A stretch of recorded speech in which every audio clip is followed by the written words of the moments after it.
What's the circle around her head? A halo. Why did she call herself a little flower, do you think?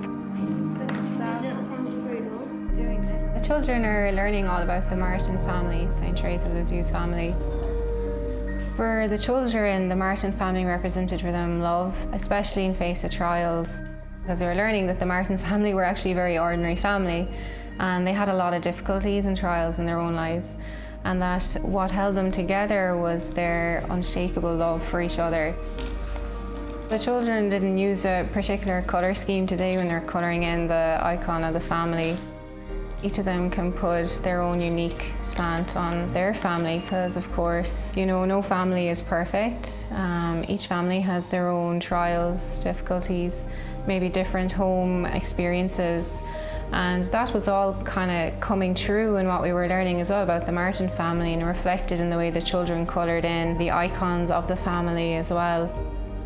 Do you think someone is just born holy, or does something have to happen, or? God fills your heart up with joy.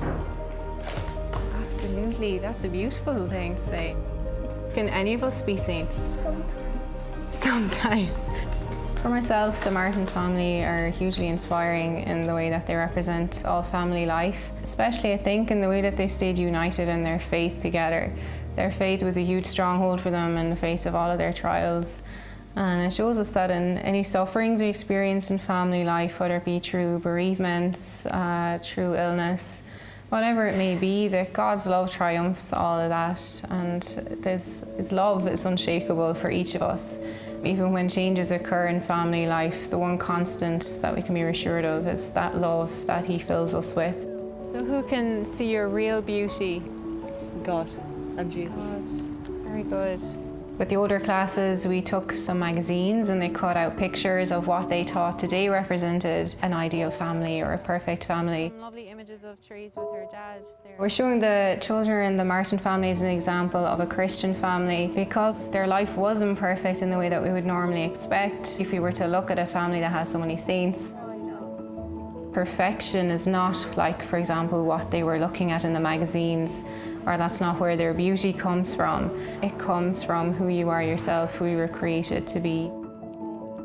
The Martin family, as an ordinary family, they learned to find the extraordinary in every day in the way that they loved God and they loved others. Since we've kind of done a spot the difference. Families that are perfect, well, they aren't really different as people who are ordinary. So everyone is kind of the same. So in this picture, there's no difference between the side that you have perfect and the side that you have ordinary.